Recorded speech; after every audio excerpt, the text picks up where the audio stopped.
दोस्तों आज का एपिसोड बड़ा मज़ेदार होने वाला है। आज का जो एपिसोड है उसमें सिया अपने दिल की बात करने वाली है राहुल से। क्यों वो अवॉइड करता है इसे, क्या इनकी पिछली कहानी है, कैसे इनकी बात खराब हुई थी, वो सारी चीज़ें इस वीडियो में पता चल जाएंगी। दोस्तों आज का सीन शुरू होता है छत से। जब ये छत पर होते हैं, इन्होंने उस पागल आदमी को पकड़ के हॉस्पिटल भेज दिया है और यहाँ पर देखते हैं हम कि राहुल बहुत प्यार भरी नज़रों से सिया को देख रहा होता है। सिया भी प्यार भरी नज़रों से राहुल को देख रही होती है। अब होता क्या है कि सिया का दिल जोर जोर से धड़कने लगता है। उसका पता नहीं क्या प्रॉब्लम है, अभी से है कि बचपन से है पता नहीं, लेकिन वो बार बार आज जो है उसका दिल धड़क रहा है। वो राहुल से बोलती भी है कि आज मैं बहुत ही ऐसा लग रहा है कि मेरे जो है मुंह से दिल बाहर आ जाएगा, इतना तेज धड़क रहा है। अब राहुल समझता है यहाँ पे कि ये स्ट्रेस ले रही है ज़्यादा, इसने बहुत ज़्यादा आज जो है उसे सलाह दी है जिसकी वजह से ये स्ट्रेस ले रही है। तो ये समझाता है कि देखो स्ट्रेस मत लो, ऐसे सोचो कि कुछ हुआ ही नहीं था, तुमने जो भी किया वो ठीक किया, तुम्हारी इसमें कोई गलती नहीं थी। लेकिन इसके बाद भी वो यहाँ पर रोती हुई नज़र आती है कि मैं शायद पागल हूँ, मुझे कुछ करना वरना नहीं आता, मैं अपने आप को ओवर स्मार्ट समझती हूँ और मेरी वजह से आज एक की जान जाने वाली थी। लेकिन राहुल यहाँ पर समझाता है कि नहीं, सिर्फ तुम्हारी वजह से ही नहीं, उसके दिमाग में बहुत सारी चीज़ें चल रही थी और वो अभी से परेशान नहीं था, वो बहुत पहले से परेशान था। तो खैर अब उसे उम्मीद थी कि मुझे न्याय मिलेगा, लेकिन एक टाइम पे उसने सोचा कि शायद मुझे न्याय ना मिले, तो उसने ये रास्ता चुना। लेकिन गनीमत रही कि बचा लिया गया है। अब तुम टेंशन लेना बंद कर दो। अब ये घर पर आ जाते हैं। अगली सुबह एकदम फिट एंड फाइन जो है हमें सिया दिखती है। कोई पेट में दर्द वगैरह, कोई स्ट्रेस एंजाइटी कुछ नहीं। आती है और वो एक प्लान बनाती है सभी के साथ मिल कर के, और वो इवेंट रखने का सोचती है। वो अपने कैफ़े में इवेंट रखेगी, आस पड़ोस के जितने भी लोग हैं उनको बुलाएगी और एक गेट टुगेदर रखेगी। ये बात सुन करके देख करके सुबह सुबह जब वो उठता है मकान मालिक राहुल, वो परेशान हो जाता है कि भाई ये तो मेरे रूल पे रूल तोड़ ही जा रही है यार। अगर इसे यही सब करना था तो मैंने ये रूल बुक बनाई क्यों है, इसको तो फिर कबाड़ में फेंक देना चाहिए। यहाँ 30 से ज़्यादा लोग अगर गैदरिंग करते हैं तो इसे मेरी परमिशन लेनी पड़ेगी, लेकिन इसने तो कोई परमिशन ली नहीं है। खैर कोई बात नहीं, ये जाता है और ये भी उसमें ज्वाइन हो जाता है। वहाँ पर सिया अपना प्लान बता रही होती है सभी आस पड़ोस वाले लोगों को कि देखो कैसे कैसे तुम्हें जो है इस नॉइज़ से, आवाज़ से छुटकारा मिल सकता है। लोग बहुत क्यूरियोसिटी के साथ देख रहे होते हैं कि यार पहली बार कोई हमारे बारे में सोचने वाला आया है, और यहीं पर मौका भी था सिया को कि वो इन सब की नज़रों में हीरो बन जाए और अपना जो है बिजनेस या सफलता उसे जो है मिले। यहाँ पर वो समझाती है कि देखो तुमने जो अपार्टमेंट ख़रीदे हैं इनमें जो कंस्ट्रक्शन हुआ है, दोहन कंस्ट्रक्शन जो जिसका ये मतलब है, जिसने तुम्हें अलॉट किया है पूरी बिल्डिंग, वो दोहन कंस्ट्रक्शन है और उसने जो है भद्दा मटेरियल और खस्ता हालत ऐसी बिल्डिंग बनाई है। अब उसके खिलाफ हमें केस करना पड़ेगा। आप सब तैयार हैं, आप लिखित में देते हैं अपने साइन करके तो मैं केस आगे बढ़ाती हूँ, और उसके बदले हमें 9-9 हज़ार, 10-10 हज़ार डॉलर एक बंदे को मिल सकता है। एक परिवार को 9-10 हज़ार डॉलर मिल सकते हैं। क्या कहना है आपका? तो यहाँ पर सब लोग कहते हैं कि यार 9-10 हज़ार डॉलर अगर मिलेंगे, लेकिन जब सब लोगों को पता चलेगा कि हमारी बिल्डिंग की हालत खस्ता है, तो भाई हमारे बिल्डिंग के प्राइस भी तो नीचे आ जाएंगे, तो फिर हमें उससे फ़ायदा क्या है? तब जाके यहाँ पर ये जो पूरा मामला, इवेंट जो भी था, ये फ्लॉप हो जाता है। और राहुल भी ये कहता है कि देखो 9-9, 10-10 हज़ार तुम्हें मिल तो जाएंगे, क्योंकि एक पहले ऐसा केस हो रखा है कि दोहन कंस्ट्रक्शन के ख़िलाफ़ किसी बिल्डिंग ने केस किया था जिसमें 6 से 16 हज़ार जो है डॉलर उन्हें एक परिवार को देने पड़े थे। लेकिन कितने सालों में इसका भी कोई अंदाज़ा नहीं है, कितने महीने लग जाएं, साल लग जाएं, और फिर केस चलते चलते आपका कितना नुकसान, टाइम का नुकसान और पैसों का नुकसान होगा वो अलग। तो सोच लेना इस बारे में। तो ये सब बात सुन कर के सारे के सारे जो लोग हैं वहाँ से चले जाते हैं। हालांकि कोई बुरी तरीके से रिजेक्ट नहीं करता, लेकिन सब समझ जाते हैं कि भाई इस केस में कोई दम नहीं है, हमारी जो है घर का दाम भी घट जाएगा और हमें मिलेगा भी कुछ नहीं। मिलेगा जो उसके सामने जो मिलेगा वो बहुत कम होगा, उससे हमारी भरपाई नहीं हो सकती। सब चले जाते हैं, लेकिन फिर जो है सिया का गुस्सा राहुल पे फूट पड़ता है। राहुल के पास वो जाती है कि देखो तुम मेरे काम में टांग मत अड़ाओ, मैं जो कर रही हूँ बिल्कुल ठीक कर रही हूँ, मैं बैठे नहीं रह सकती। तुम क्या कर रहे हो, तुमने अपना कॉलेज किया, वकालत की, और अब तुम नॉवेल लिख रहे हो, और जो कि नॉवेल तुम्हारी कोई पढ़ता नहीं है। और मैं कुछ करना चाहती हूँ, या तो तुम मेरा साथ दो, साथ नहीं दे सकते तो दूर रहो। ये सारी बातें सुन के राहुल को मतलब खरी खोटी सुननी पड़ती है, कोई बात नहीं। आ जाती है वो अपने कैफ़े पे, और क्या देखती है यहाँ पे कि सारे के सारे जो कल रिजेक्ट करके गए थे ऑफ़र को, वो वापस आ जाते हैं और वापस आके बोलते हैं कि भाई हमें ऐसा है कि जहाँ पर हम रह रहे हैं वहीं पे हम शांति से रहना चाहते हैं, तो हम केस करने के लिए तैयार हैं। हमें कोई चिंता नहीं है कि हमारे घरों के रेट गिर जाएंगे, क्योंकि हम बेचना ही नहीं चाहते, हम तो वहीं पे अपनी ज़िंदगी गुजारना चाहते हैं। तो ये सबकी सोच थी। वापस आ जाते हैं और जिसमें सब लोग खुशी खुशी साइन भी कर देते हैं। अब होता क्या है कि फिर राहुल भी साथ देने के लिए तैयार हो जाता है, और राहुल और सिया ये फिर एक प्लान बनाते हैं। ये एक बैंड, मतलब इन्हीं के लोग जो हैं, जो वो पागल आदमी था वो भी गिटारिस्ट है, और जो इसके साथ में स्टाफ काम कर रहा है वो भी पियानो, कोई मतलब म्यूजिक इंस्ट्रूमेंट ये लोग बजाना जानते हैं।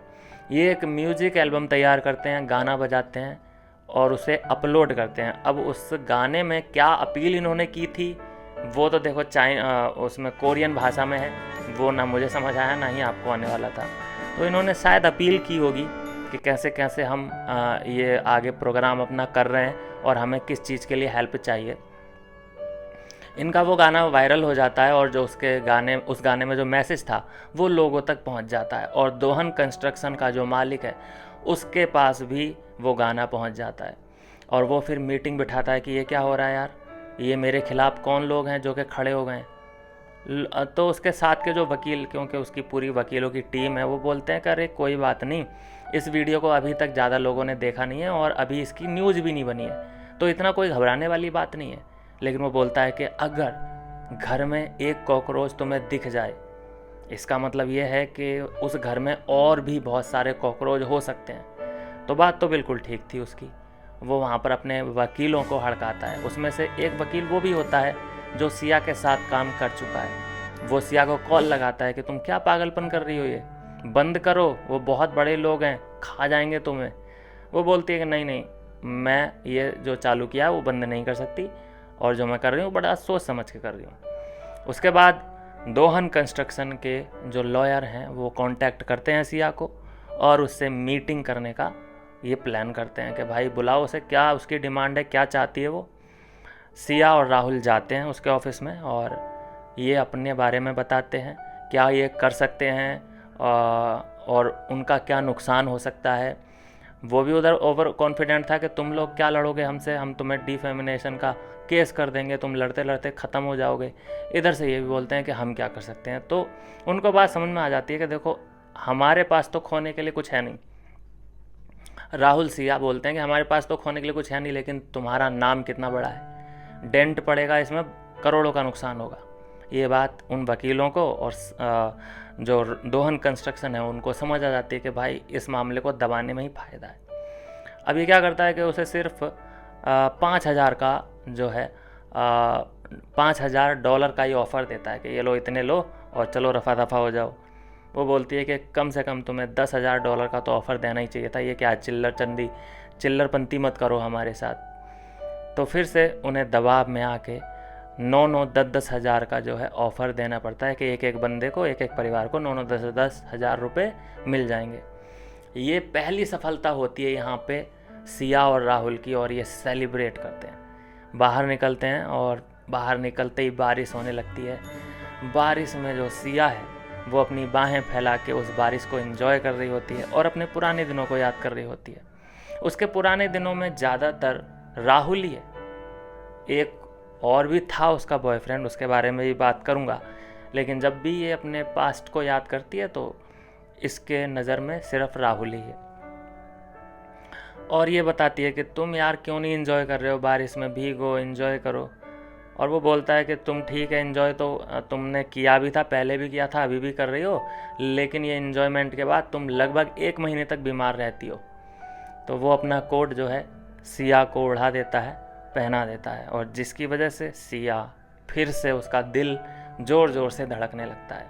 कोई नहीं, वापस आते हैं और अपना ये इन्जॉय शुरू करते हैं। पार्टी, छोटी सी पार्टी रखते हैं सभी लोग मिलकर, जिन जिन लोगों ने कंट्रीब्यूशन दिया था, इसके स्टाफ के लोग, वो आंटी लोग, वो क्लिनिक वाला डॉक्टर।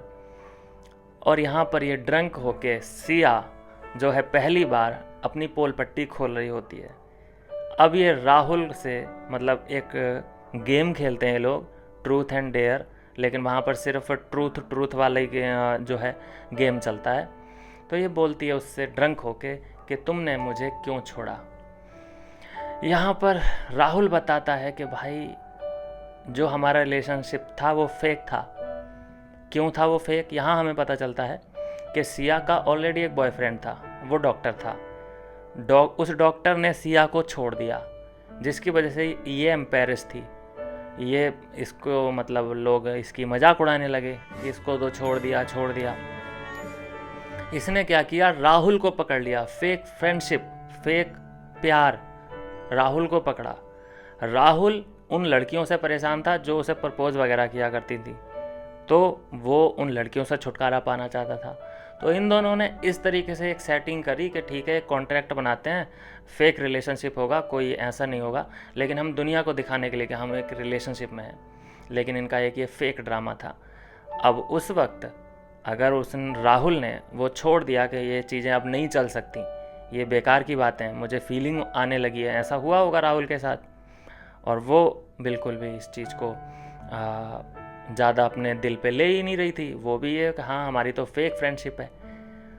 तो इसीलिए राहुल ने अचानक छोड़ दिया था। यहाँ पर वो बात समझ में आई कि अचानक क्यों छोड़ा होगा राहुल ने। तो ये वो वजह थी, राहुल ने इस तरह से सिया को छोड़ा।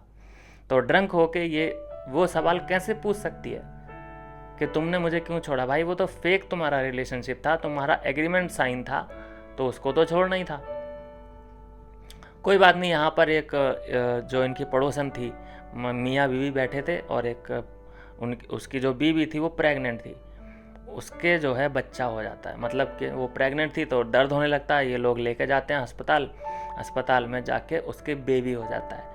उस बेबी को देख के सिया मंत्रमुग्ध हो जाती है, और वो अपना फ्यूचर प्लानिंग अपने दिमाग में करने लगती है कि यार मेरा भी होगा तो ऐसा ही होगा, लेकिन मेरे बच्चे का बाप कौन होगा, उसकी इमेजिनेशन चालू हो जाती है।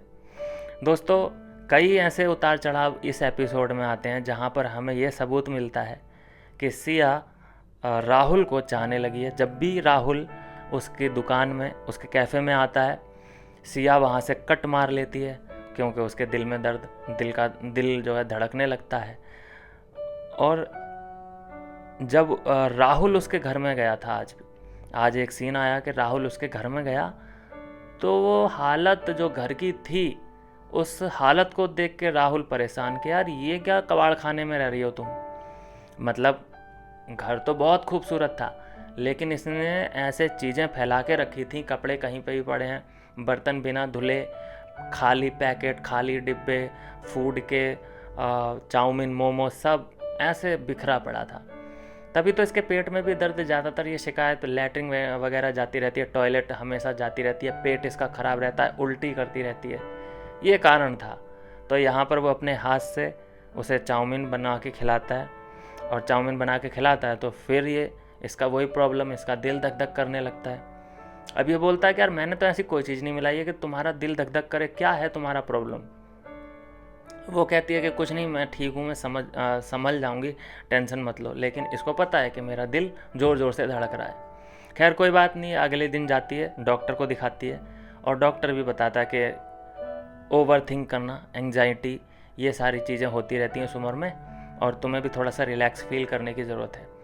कुछ नहीं दोस्तों, इसको सिर्फ फीलिंग है राहुल के लिए, और राहुल को भी फीलिंग है इसके लिए। लेकिन जैसा होता आया है के ड्रामा में कि ये आखिरी एपिसोड तक कन्फेस नहीं करेंगे कि हाँ आई लव यू या आई लव यू टू, क्योंकि अगर मान लीजिए कि राइटर यहीं पे इनकी किसिंग सीन करवा दे, इनको मिलवा दे, तो आगे फिर कहानी में जान नहीं बचेगी, लोग देखना बंद कर देंगे। तो ये मजबूरी होती है। ज़्यादातर 90% जो भी के ड्रामा होते हैं उसमें लास्ट में ही हीरो हीरोइन मिलते हैं। तो इसका भी हमें वेट करना पड़ेगा, और इस बीच जो भी जर्नी होगी देखते हैं और क्या क्या होता है। फ़िलहाल पहली सफलता जो है मिल चुकी है सिया और राहुल को, और उसको ये जमकर सेलिब्रेट कर रहे हैं, क्योंकि एक जो पार्टी है, जो पड़ोसी उड़ोसी हैं, उनको 9-9 10-10 हज़ार डॉलर मिल चुके हैं। बड़ा अमाउंट होता है, जीत चुके हैं ये केस। अब इसकी रैपो बन चुकी है उस पूरे एरिया में सिया की, तो चल पड़ा है उसका भी कैफ़े। तो यह दोस्तों आज के तीसरे एपिसोड का एक्सप्लेनेशन।